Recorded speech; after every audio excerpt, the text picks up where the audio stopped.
এ দুনিয়ার মুসলমান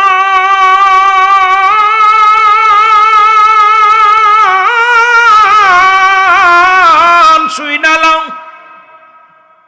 হুজুর উজরার মধ্যে বসে আছেন, ডাকতে বলে হুজুর এটা কি আপনার মুরিদ? বলে হ্যাঁ আমার মুরিদ। আল্লাহু আকবার বলে আমার মুরিদ। বলে হুজুর আপনার মুরিদ এত বড় অপরাধ করেছে, এত বড় অন্যায় করেছে যা মাফ করা যায় না গো। আল্লাহর ওলি জনপুরি পীর কেবলা সাহেব বলে বাবা কি হয়েছে বলো। বলে হুজুর আপনার মুরিদ আমাদের কালির গায়ে লাথি মারছে। কিসের গায়ে? জোরে বলেন কিসের গায়ে? কালির গায়ে লাথি মারছে। আল্লাহর ওলি এটা তো খুব খারাপ কাজ করেছে, যেহেতু তোমাদের পূজা মণ্ডপে যাইয়া কালির গায়ে লাথি মারছে। ডাক দে কয় মুরিদ রে তুমি কি ওদের কালির গায়ে লাথি মারছো? কয় না হুজুর আমি লাথি মারি নাই। হিন্দুরা কয় লাথি মারছে, মুরিদ কয় মারি নাই। আল্লাহু আকবার বলেন না। হিন্দুরা কয় হুজুর লাথি মারছে, আমরা সাক্ষী। আল্লাহর ওলি জনপুরি পীর কেবলা সাহেব বলে বাবা মুরিদান তোমরা বলো, মুরিদ বাবা বলো তুমি কি লাথি মারছো মন্দিরে যা তাদের কালির গায়ে লাথি মারছো? বলে যে না হুজুর মারি নাই, আমি কালির গায়ে কালির সমস্ত এই গ্রাম থেকে অন্য গ্রামে গেলাম পাতা কাটার জন্যে, পাতা কাটতে পারি নাই। এর থেকে অন্য গ্রামে গেলাম পাতা কাটতে পারি নাই। এরপরে কি করলাম? এরপরে আমি যখন কালী মন্দিরে যায় দেখলাম কালীর মাথার উপরে পাতা রয়েছে, তখন আমি কি করেছি কালীর গায়ে বলছি কালীরে তোর গায়ে যদি পা লেগে যায় বেয়াদবি মনে করবি না, তোর গায়ে যদি পা লেগে যায় ভুব আমারে মাফ করে দিবি, বেয়াদবি মনে করবি না। হুজুর আমি পাতা সোয়া পাই নাই, প্রথমে পাড়া মার সুরতের মধ্যে পাড়া মারছি, সোয়া পাই নাই দিছি পেটের মধ্যে পাড়া, সোয়া পাই নাই দিছি ঘাড়ের মধ্যে পাড়া, সোয়া পাই নাই তারপরে দিছি মাথার মধ্যে পাড়া। আল্লাহর ওলি কয় মুরিদ এইবার হিন্দু পণ্ডিতরা বলে হুজুর আমরা বলেছিলাম লাথি মারছে যে পাড়া মারছে। আল্লাহু আকবার বলেন। আল্লাহর ওলি বলেন বাবা এটা তো দুই রকম কথা হয়ে গেল। আপনারা বলছেন কালির গায়ে লাথি মারছে, আমার মুরিদ বল লাথি মারি নাই পাড়া মারছি। চলেন যাই কালী কি বলে জোরে জোরে চিল্লায়া বলা যাবে না আল্লাহু আকবার। বেজাল যেহেতু বেঁধে গেছে, আপনারা বলছেন লাথি মারছে, মুরিদ কয় পাড়া মারছে, বেজাল তো হয়ে গেছে। চলেন যাই, কারুর কথার দরকার নাই, কালী মন্দিরে যায়, কালী যেটা বলবো ওটাই কারেক্ট। আল্লাহু আকবার বলেন না। আল্লাহর ওলিদের পর আল্লাহর ওলিদের খেদমত ছিল শুধু বাংলাদেশ নয় সারা বিশ্বব্যাপী। আল্লাহর মাহবুব বান্দাদের খেদমত ছিল কি এটা প্রমাণ। আমার বাদারা গভীর মনোযোগ, কষ্ট হচ্ছে আপনাদের? খেয়াল করে শোনেন, অল্প একটু বেশি সময় আপনাদের কষ্ট দিব না। আল্লাহর ওলি কি করলেন? হিন্দু পণ্ডিতরা বলে হুজুর আমরা মাটি দিয়ে মূর্তি বানাইছি, কি কথা কইতে পারে ওখানে যে কি হবে?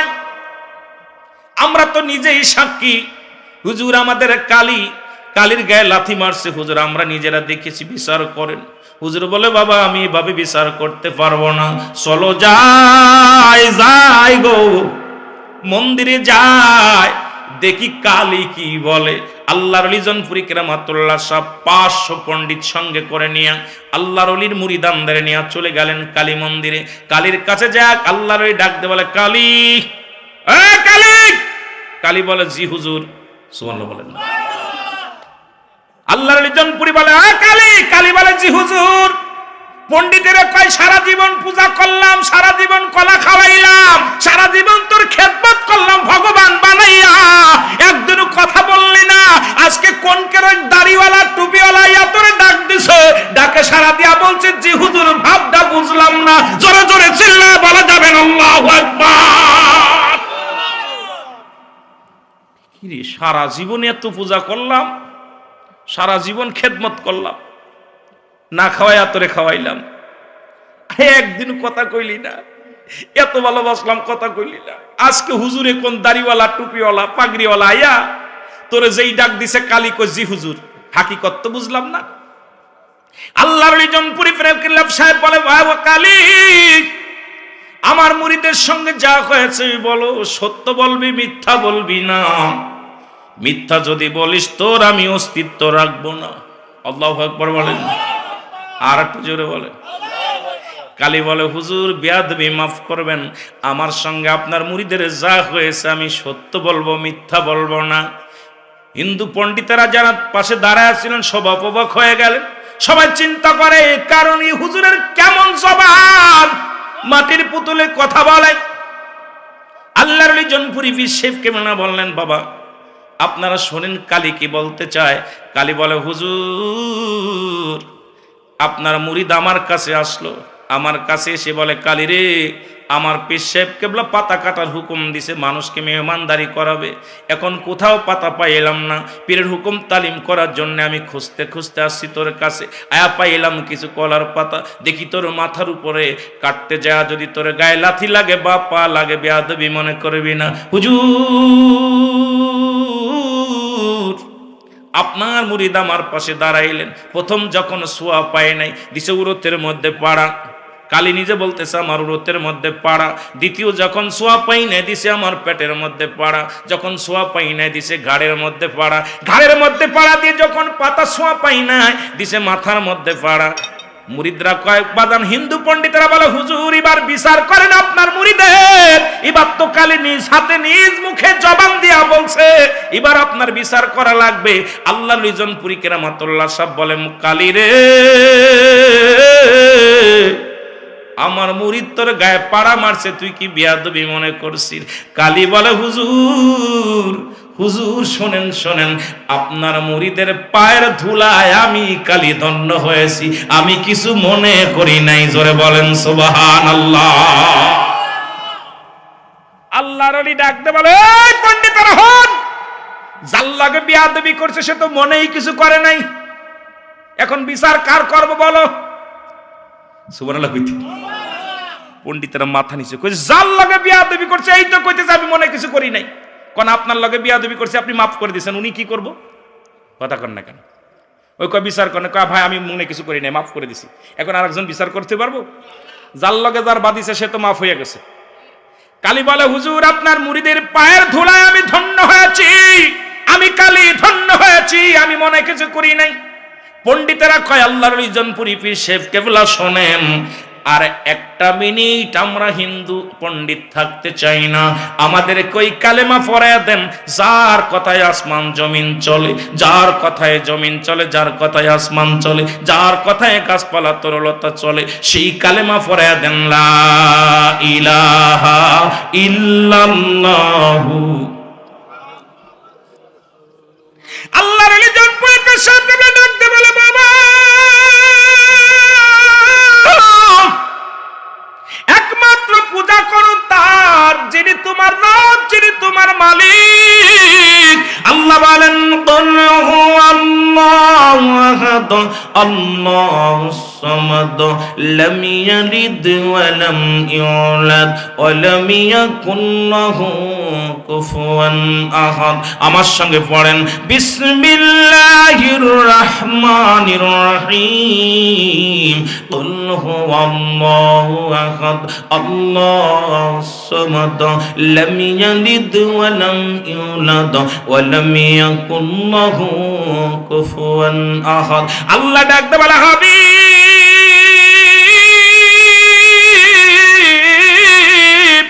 আপনি জানা দেন, ওদেরকে জানা দেন কুল আপনি আল্লাহ, আল্লাহ আমি এক, আমি আর দ্বিতীয় নয়। আমার নবীর বলে জানাই দিতে আমার আল্লাহ। হাবিব আপনি ওদের জানায় দেন, যারা চন্দ্র পূজা করে, যারা প্রতিমা পূজা করে, যারা কালী পূজা করে, আমারে বাদ দিয়ে আরো দ্বিতীয় ভগবান বানাই আর পৃথিবীর মধ্যে যারা অন্যকে সৃষ্টি, যারা নিজেরা তৈরি করে, যারা স্রষ্টা বানাইয়া যারা পূজা করে, তাদেরকে আপনি জানায় দেন আমি আল্লাহ এক, আমি আল্লাহ এক, আমি আর দ্বিতীয় নাই। আমি আল্লাহ কারো থেকে জন্ম নিই নাই, কারোর জন্ম দিই নাই। পৃথিবীর মধ্যে আসমান জমিনের মধ্যে আমার সমকক্ষ কেউ আর নাই। জোরে জোরে চিল্লা বলা যাবে না মারহাবা। কষ্ট হচ্ছে নাকি? আওয়াজ মাঝে মাঝে একটু জোর হচ্ছে, মাঝে মাঝে আসতে হচ্ছে। এত দূর থেকে আমার অবস্থা ভালো না বাবা, এত দূর থেকে আনছেন দুইটা কথা বলার জন্য। আমি আগেই বলেছি যে আমি এত বড় জ্ঞানী না, ওয়াস্তা হওয়ার দরকার হয়ে গেছে। আমি একটু সুর দিতে চাই, আবার অনেক হুজুর রাখবে সুর দেওয়া জায়েজ নাই। জায়েজ নাই কোন কিতাবে আমি জানতে চাই, আবার অনেক ফতোয়া দিব গজল গা জায়েজ নাই। কোন কিতাবে আছে জায়েজ নাই, আমি জীবনে গাবো না। কিতাব দেখাইতে হবে আমাকে, যেই কিতাবে বলছে জায়েজ নাই, তাহলে আজ জীবনে গাবো না। অথচ রাসূলের দরবারে দুজন সাহাবী নাচ শোনাতেন, কবিতা আবৃত্তি শোনাতেন, আহসান বিচ্ছাদ, নবীরে নাচ শোনাতেন, কবিতা আবৃত্তি করে শোনাইতেন। সুবহানাল্লাহ বলেন না? আরো জোরে, আরো জোরে। সুর এটাও আল্লাহর একটা নিয়ামত। কথা বলেন। আমরাও পারি ওই রকম ইচ্ছা করলে পুরো কোরআন দিয়ে ধুলাই করতে পারি, হাদিস দিয়ে ধুলাই করতে পারি, কিন্তু এই চরিত্র এখনো হয় নাই। খালি চাই মানুষকে, আমার নবীরে কত কষ্ট দিছে, নবী হেদায়েতের বাণী শোনাইছে মিষ্টি মুখে, কষ্ট পায়া তাদেরকে বুকে টেনে নিছে। আমরাও চাই ইসলামের দাওয়াত এমন ভাবে দিতে হবে যে মানুষ সাপ মরবো লাঠি যেন না ভাঙে। কথা ঠিক কি? রাগ করেন, রাগ করেন। তাহলে মুসলমান আমরা পূজা করব কার? দ্বিতীয় কারো করা যাবে? আরো জোরে বলেন, করা যাবে। এই আল্লাহর মাহবুব বান্দাদের জবান তখন আল্লাহর হয়ে যায়। আজকে আমাদের দেশে এমনও আলেম আছে, এমন জবানদারি আছে, দিনে বলে একটা, রাত্রে করে আর একটা, জবান দিয়া বলে নিজের পক্ষে যখন রাই না যায় সেটারে ঘুরানোর জন্য বাজান পায়তারা করে। জোরে বলেন ঠিক কিনা? আরো জোরে জোরে চিল্লা বলেন ঠিক কিনা? 100-200 না, 500 হিন্দু পণ্ডিত। কয়শো? 500 হিন্দু পণ্ডিত বলে আজ থেকে বাদ, যে কথা বলতে পারে না, যে আমাদের কথা শোনে না, যাকে এতদিন পরে পূজা করলাম আমাদের নিয়ন্ত্রণে নাই, আর হুজুরি যা বললো সেটা মেনে নিল, তাহলে হুজুর যেটা করে ওইটা আমরা করব। আজ থেকে হুজুর যার পূজা করে আমরা তার পূজা করব, হুজুর যার নিয়ম মানে আমরা তার নিয়ম মানব, আল্লাহর ওলি যার হুকুমে চলে আমরাও তার হুকুমে চলবো, অন্য কার হুকুম মানতে রাজি নয়। জোরে জোরে চিল্লায় বলেন আল্লাহু আকবার। আরো জোরে। আপনারা মানবেন নি? কথা কয় না। কারে? কথা বলেন না। আরো পূজা করবেন? তাহলে পরে আসরের নামাজ ছিল, জোহরের নামাজ ছিল, মাগরিবের নামাজ ছিল, আজান ফুলে সব সিরিয়ালে দৌড় শুরু করলো। এগুলো বাড়ি যে পড়ছে কি পড়ে নাই জানি না। এরপরে নামাজ দেখলাম মুসল্লি অল্প কিছু সংখ্যক, তাহলে বোঝা গেল এদেরকে আল্লাহ আর একটা আল্লাহ আছে। কথা কর ঠিক কি না? একটু মহব্বতের সঙ্গে দুরূদ শরীফ পড়েন। আল্লাহুম্মা। ভাই রং চা নাই, রং চা নাই, এটা তো খাই ফেলেন। আমি রং চা খাই, রং চা। ভাই রে, নবীর উপরে দুরূদ পড়লে একবার পড়লে 10টা নেকি, একবার পড়লে 10টা গুনাহ মাফ, একবার পড়লে 10টা পুরস্কার ইয়াউমাল কিয়ামতের ময়দানে আল্লাহ দান করবে। কিন্তু আপনাদের দুরূদ শরীফ পড়া দিয়ে কেমন হয়েছে? সব কঙ্কাল ক্ষুধার্ত অবস্থা আছেন। ভয় নাই, আমিও খাই নাই, আপনারা খান নাই, আমিও খাই নাই, ভয় নাই। আমি সকালবেলা খানা খেয়েছি আপনার প্রায় 9:30টার দিকে মনে খানা খেয়েছি, এখন পর্যন্ত দুপুরেও হয়নি কপালে, এখনো ভাইরা বলছে খাইনি। কেন আপনাদের মাহফিলে কি তাবারক আছে কি না আছে জানি না, বসে আছে যে ভাইরা একসাথেই খামু, যা খামু, যদি না খাই না খেলাম আপনাদের সাথে কষ্টের ভাগিদার হব, ভয় নাই। আমি সেই বক্তা না, নিজের পেট সামাল করতে আসি নাই। কারণ আপনারা আমার দিনে ভাই, কেউ কষ্ট পাক, কেউ কষ্ট পেয়ে চলে যাক, এই চিন্তাধারা আমিরুল আমিন সিদ্দিকের ভিতরে নাই। আল্লাহু আকবার বলেন না। এই জন্য মহব্বতের সঙ্গে দুরূদ শরীফ পড়েন। আল্লাহুম্মা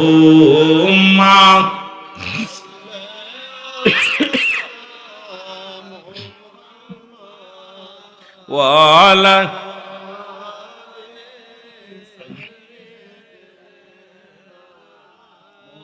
বন্ধু নাই রে, বান্ধব নাই রে, যেই জায়গা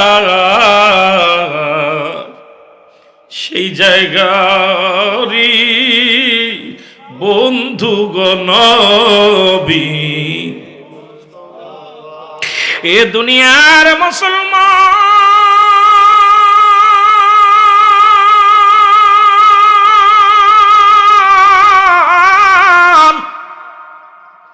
এই বাংলাদেশটা অলি আল্লাহদের দেশ, দেশে অসংখ্য অলি আল্লাহ আগমন করেছে।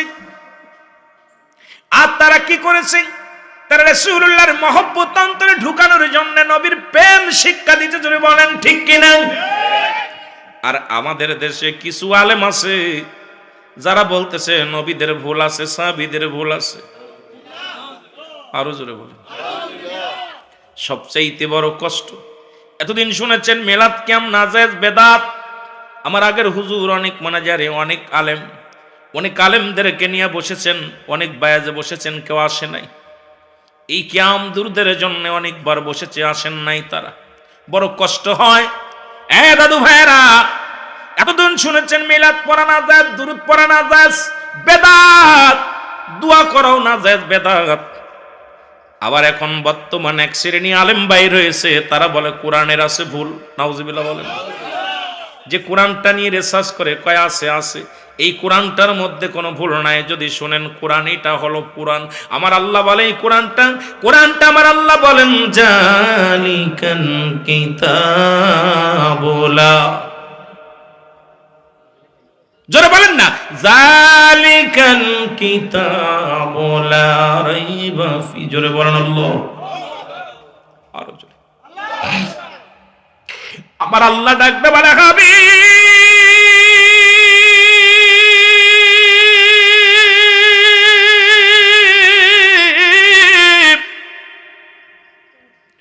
আপনি ওদের জানাতেন এই আসমানি কিতাবের মধ্যে কোনো ভুল নাই, কোনো জবরের ভুল নাই, জেরের ভুল নাই, নুক্তার ভুল নাই, আসেনি? আরো জোরে। এটা কোনো মানুষের লেখা নয়, এটা কোনো মানুষের কবিতা নয়। আজকে এটার উপরে যারা তোমরা হাত লাগাইলা, তোমাদের হাত ভেঙে দেওয়া হবে, তোমাদের হাত যার নামে যাবে। এই কোরআনটার কোনো ভুল নাই। এই জন্য যুগে যুগে অসংখ্য হাফেজদেরকে বিদায় করে দিছে ইহুদি খ্রিস্টানেরা চক্রান্ত করে। কারণ মুসলমানেদেরকে শেষ করার পায় তারা কোরআন যদি সিনা থেকে উঠা দিতে পারি, কোরআন যদি সিনা থেকে মানুষের উঠে যায়, তাহলে এদেরকে গুমরাহি করা সহজ হয়ে যাবে। কথা কয় না, কথা কয় না। যত কিতাব এ মুসলমান, সব কিতাব যদি উঠে যায় গুমরাহি হবে না।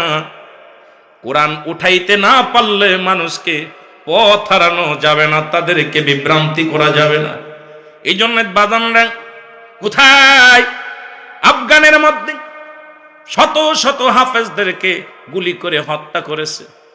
বাদান সিরিয়ার মধ্যে শত শত আলেমদেরকে গুলি করে হত্যা করেছে। এক হাতের মধ্যে তাদের কোরআন, আর এক হাতের মধ্যে জীবনটা হাতে বাজি রেখে তারা বলছে কোরআন ছেড়ে দাও, না জীবন ছেড়ে দাও। তারা বলছে এটা আল্লাহর বিধান, এটা ছাড়তে রাজি নাই। কারণ জীবনের মালিকও আমার আল্লাহ, কোরআনের মালিকও আমার আল্লাহ। কোরআন দেব না, জীবন দিয়া দিব, কারণ এই কোরআন বুকে নিয়ে কবরে যেতে চাই। জোরে বলো আল্লাহু আকবার। এ মুসলমান শুনে না, হাজার হাজার আলেমের, হাজার হাজার কোরআনের পাখিগুলো জীবন দিয়ে গেছে, কোরআন ছাড়ে নাই। তাদেরকে গ্রাস ফায়ার করা হয়েছে, বুকের মধ্যে কোরআন নিয়ে ধরে আছে, কোরআনটাকে ভালোবাসে। কারণ এটা মানুষের কোনো লেখা নয়, এটা কোনো মানুষের পাঠানো কিতাব নয়, স্বয়ং আমার রবের কিতাব, যাকে আমরা পড়ে নিছি লা ইলাহা, নাই কোন ইলাহ ইল্লাল্লাহু, এক আল্লাহ ছাড়া, মুহাম্মাদুর রাসূলুল্লাহ সাল্লাল্লাহু আলাইহি ওয়াসাল্লাম আল্লাহ পাকের প্রেরিত রাসূল বা বান্দা হলো আমার নবীজি। আর এই কোরআন আছে আমার নবীর কাছে, এই বিধান আমরা ভুলতে পারি না। আল্লাহ বলে কারা ভুলবে? এই কোরআনের ভুল ধরে না কারা? ইহুদি নাসার খ্রিস্টানেরা বেঈমানেরা কোরআনের ভুল ধরবেন, একমাত্র কোরআনকে মানবে কারা? আল্লাহ বলেন হুদাল লিল মুত্তাকিন, একমাত্র হেদায়েত প্রাপ্ত বান্দা যারা হবে, আমার বিধান মানবে তারা, আমার কোরআন মানবে তারা, আমার ইসলাম মানবে তারা। জোরে জোরে চিল্লা বলা যাবে না আল্লাহু আকবার। সবাই মানবে না। দেখেন না মাহফিলে লোক যারা আসছিল, দেখলাম দলে দলে চলে যাচ্ছে, আসতেছিলাম। এখন অনেকে তো আমার চেনেও না, অনেকে হয়তো ইউটিউবের মাধ্যমে দেখছে যারা। এখন আসেন বক্তা আসতেছে, কই কই বক্তা, মাহফিল তো শেষ। কথা বলছে কই কই বক্তা। এইরকম এই কোরআন, আজকে যারা এই কোরআনটা পুরানো যত পড়ে ততই ভালো লাগে। এই যে আমি একটা গানের একটা কলি করলাম, নাউজুবিল্লাহ, আমি গানা জায়েজ আগেই বলছি, জায়েজ করতে আসি না। এটার বিপক্ষে আমিরুল আমিন সিদ্দিকী। কারণ আমি যদিও সঙ্গীত শিল্পী হই, কোরআন আমি ইসলামী সঙ্গীত, তারপরেও আমি গান বাজনার বিপক্ষে সারা জীবন আমার যত ওয়াজ আছে দেখবেন, এটার পক্ষে আমি বাড়াই দিইনি কখনো। এটার বিপক্ষে আমার কলম চলছে, আমার জবান চলছে। এই কোরআন থেকে যত পড়ি ততই মজা লাগে। জোরে বলেন ঠিক কিনা? বাংলাদেশে কত গান আসলো, রং বিরঙের গান আসলো, 2 দিন 3 দিন পরে এটা কথা বলেন না, হিরো হিরো গান আসছে, কেউ ভালোবাসে না। 2 দিন 4 দিন 10 দিন, কিন্তু সূরা ফাতিহা জরমনিয়া শুনছি, বিসমিল্লাহির রহমানির রহিম, আলহামদুলিল্লাহি রাব্বিল আলামিন আর রহমানির রহিম মালিকি ইয়াউমিদ্দিন।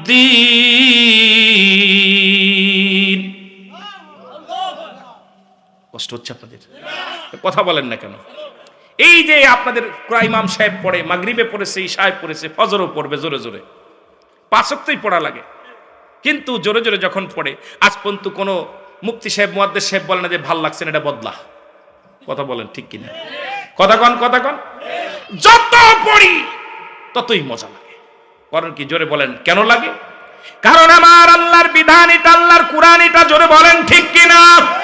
এখন কাদের লাগবে? খারাপ লাগবে। আল্লাহ বলে ওয়ামিনান নাসি মাইয়াকুলু আমান্না বিল্লাহি ওয়া বিল ইয়াউমিল আখির ওয়াবিল ইয়াউমিল আখির মা হুম বিমুমিনিন।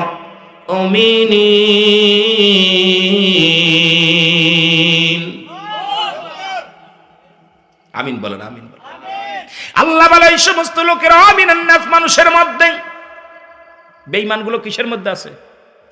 কথা বলেন, মানুষের মধ্যে বেঈমানগুলো আছে। বেঈমানগুলো দূরে নয়। আল্লাহ বলে হাবিব,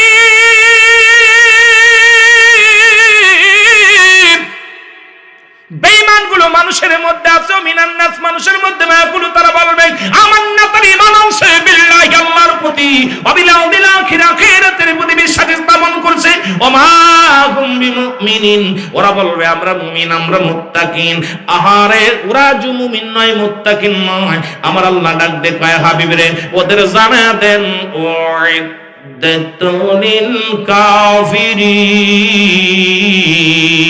ওই কাফের বেঈমান মুনাফিকদের জন্য প্রস্তুতি করা রেখেছে, একটা নয়, দুটি নয়, 7-7টা জাহান্নাম। কয়টা? কয়টা? দেখেন, এখন কুরআন ইসলাম ভালো লাগে না। আই বেকুল, তোরা কি বলছে কেউ ইসলাম কবুল করতে? ভালো লাগে না হিন্দু হয়ে যা, ভালো লাগে না খ্রিস্টান হয়ে যা, ভালো লাগে না নাসারা হয়ে যা। আমরা তো তোর জোর করি নাই। সারা পৃথিবীর মানুষ যদি আল্লাহর সঙ্গে নাফরমানি করে, আল্লাহর কোনো লস আছে? জোরে চিল্লায় বলেন, লস আছে? সারা পৃথিবীর একটা মানুষও যদি আল্লাহর প্রশংসা না করে, আল্লাহর অনুগত্য না হয়, আল্লাহর কোনো লস আছে? সবাই যদি করে লাভ আছে? কথা বলেন, লাভ লস আছে? এই জোরে বলেন, লাভ লস আছে? তা আপনার ভালো লাগে না? ইসলাম ভালো লাগে না? বেঈমান নামাজ ভালো লাগে না? রোজা ভালো লাগে না? আমার দাদু ভাইরা শুনে নেন, কেন লাগে না? কেন ওই মুনাফিকেরা যখন নবীর কদমের ভিতরে গেছে, আল্লাহ বলে হাবিব, একদল বেঈমান আপনার কদমের মধ্যে যাবে। ও মিনান নাস, নাস শব্দের অর্থ হলো মানুষ। নাস মানে কি? কথা কয় না। এই চতুর্থ পা মানুষের, 2 পায়ে মানুষ, চতুর্থ পায়ের চাইতো জানোয়ার চাইতো খারাপ। এরা যা বলবে হাবিব আপনার, আমরা ঈমান আনছি, আমরা কিয়ামতের প্রতি বিশ্বাস স্থাপন করছি, আমরা মুমিন হয়েছি, আমরা মুত্তাকিন হয়েছি, আমরা বিশ্বাস স্থাপন করেছি, আমরা মুমিন হয়েছি, মুত্তাকিন হয়েছি। আল্লাহ বলে হাবিবের ওই বেঈমানগুলো যখন আপনার কদম থেকে সরে আসবে, তখন বলবে আমরা রাসূলকে ধোঁকা দিতে গিয়েছি, ইসলামকে ধোঁকা দিতে গিয়েছি। আজকে আমাদের দেশে দাড়ি টুপিওয়ালা, পাগড়ি অনেক আলেম বাইর হয়েছেন, তারা ইসলামের লিবাস পরে ইসলামের বিরোধিতা আলোচনা করে। রাসূলের ভালোবাসা অন্তরে তাদের নাই। তাদের দাড়ির মধ্যে নবী, টুপির মধ্যে নবী, পাগড়ির মধ্যে নবী, অন্তরের ভিতরে নবী নাই। এই জন্য নবীকে তারা মানতে রাজি নয়, নবীর আদর্শ মানতে রাজি নয়। এই বেঈমান মুনাফিকরা ইসলামের 12টা বাজাইতে চায়। শুনে নাও, ইসলাম ছিল, থাকবে, চিরন্তকাল থাকবে। তোমার মতো বেঈমান চিরদিনের জন্য বিদায় হয়ে যাবে। ইয়াউমাল কিয়ামতের ময়দানে জবাব দিতে পারবে না আমার আল্লাহর আদালতে। জোরে জোরে বলেন ঠিক কিনা?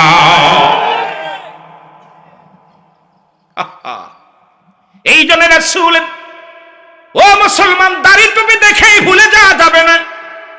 রাসূলের, আমার নবীজির চাচার সংখ্যা ছিল 9 জন। কয়জন? জোরে বলেন, কয়জন? আমার নবীর চাচার সংখ্যা ছিল 9 জন। এদের মধ্যে ইমানদার হলো 2 জন। একজনের নাম আমিরে হামজা, আর একজনের নাম আব্বাস। 2 জন ছিল নবীর চাচার মধ্যে দুজন ছিল ইমানদার, বাকিগুলো নবীর কালেমা পড়তে পারে নাই, কারণ নবীকে তারা মানতে পারে নাই।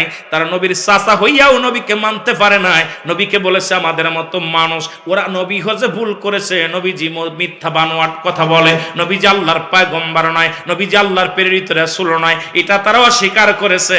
তাহলে বাজান রে, এখন দেখবেন এখন অনেক আলেম আছে, তারা ওই কিতাব পড়লে আলেম হলেই তার কথা মানা যাবে না, কারণ তারা বলে আল হাদিস মানতে রাজি আছি। ও বাবা শুনে নাও, এই হাদিস মুসলমানদের জন্য হাদিসটা প্রযোজ্য নাই, প্রযোজ্য হলো রাসূলের সুন্নাত। জোরে বলেন ঠিক কি না?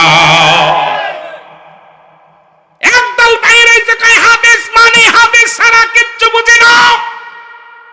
আরে দেখো বেরা শোন, রাসূলের জন্য হাদিস প্রযোজ্য, রাসূলের উম্মতের জন্য হলো নবীর সুন্নাত প্রযোজ্য। জোরে বলেন ঠিক কি না? কথা কয় না কেন? কষ্ট হচ্ছে? যদি তাই মানো, হাদিস মানো, নবীজি 12টা বিয়ে করছে, তুই কয়টা করছিস? এটাও তো হাদিসে আছে। কথা কয় না? কয়টা বউ আছে? ওই কানাডাটা ধরতে ভিতর কয়টা বউ? কথা কয় না কেন? আরে কেউ খালি কথাও হাসেও না, কথা এটাও তো হাদিসে আছে, নবীজি কয়টা করছে? কথা কয় না? তুমি কয়টা করছো? তুমিও 12টা করো। কথা কয় না? তোমার বউ ছেড়ে দিলে আমার জন্য বৈধতা আছে নেওয়ার, কিন্তু নবীদের বিবি যদি নবীগণ ত্যাগ করে তোমার বৈধতা নাই। জোরে কোন ঠিক? আপনার ইমাম সাহেব বউ ছেড়ে দিছে, ওটা আমি জায়েজ করে নিতে পারি। আমারটা ছেড়ে দিছি, ইমাম সাহেব নিতে পারে, কিন্তু আমার নবীগণের বিবিগণ উম্মতের জন্য হালাল নয়। উম্মতের বিবিগণ নবীর জন্য হালাল, কিন্তু নবীর বিবিগণ উম্মতের জন্য হালাল নয়। এখন এটা মানো ওটা মানো না রে মৌলভী। তুমি কয় পাতার আলেম, কয় পাতার কিতাব পড়ছো, আজকে তুমি বাড়াবাড়ি করো, নবীর সঙ্গে দুশ্মনী করো। জোরে জোরে চিল্লায় বলেন ঠিক কি না? বিয়াকুল, তোর বউ ছেড়ে দিলে নবীগণ গ্রহণ করতে পারে, নবীগণ ছেড়ে দিলে তুই পারবি না, কারণ নবীগণের বিবিগণ তোদের আম্মা। মারে বিয়ে করা যায় আছে নি? কথা আরে এই বিয়াকুল ধরে কি করতাম রে বা, কত বুঝেননি? কি করতাম এদেরকে? হাদিস ছাড়া কিচ্ছু মানে না, হাদিস হাদিস হাদিস। বিয়াকুল, যেটা বলেন ঠিক কিনা? নবীদের জন্য হাদিস প্রযোজ্য, উম্মতের জন্য নবীর সুন্নাত প্রযোজ্য। আমার নবী কোন পথে চলছে, কিটা হুকুম দিছে, কোনটা করতে, এটা কর। যেটা বলেন ঠিক কিনা? আজকে এর ভেজাল আজকে জেনে যাই, সেনেই ভেজাল। আলেমের মধ্যে ভেজাল, চালির মধ্যে ভেজাল, তেলের মধ্যে ভেজাল, ডালির মধ্যে ভেজাল, বক্তার মধ্যে ভেজাল। কথা কই না? কি হবে বেঁচে থেকে অযথা বিদ্যা শিখে, যদি না গড়তে পারো শাসনবিহীন সমাজটাকে। যেটা বলেন কি হবে লেখালেখি কলমবাজির এই মহড়া, সমাজেতে আসল চিত্র যদি না যাই তুলে ধরা। চাকরির ভয় করো যদি, ছেড়ে দাও আইনা গদি। কথা কান্টি? চাকরির ভয় করো যদি, ছেড়ে দাও আইনা গদি। কি হবে বিবেকটাকে ধোঁকা দিয়ে? জোরে কান ঠিক কিনা? আরো জোরে বলেন কি হবে আল্লাহকে ধোঁকা দিয়ে? জোরে বলেন কি? কি হবে নামাজ রোজা ইমানদারির বড়াই করে, পারো যদি সত্য কথা উচ্চ স্বরে না বলিতে। কথা গান, কথা গা। কি হবে নামাজ রোজা ইমানদারির বড়াই করে, পারো যদি সত্য কথা উচ্চ স্বরে না বলিতে। চাকরির ভয় করো যদি, ছেড়ে দাও আইনা গদি। ইমামতির দরকার নাই যদি মুসল্লি তোমার কমান্ড না মানে, মুসল্লি যদি তোমার কমান্ড দেয়, এমন ইমামতির দরকার নাই। জোরে বলেন ঠিক কি না? আছে না? কি হবে লেখালেখি কলমবাজির এই মহড়া, সমাজেতে আসল চিত্র যদি না যাই তুলে ধরা। কথা কয় না? কথা বলেন না কেন?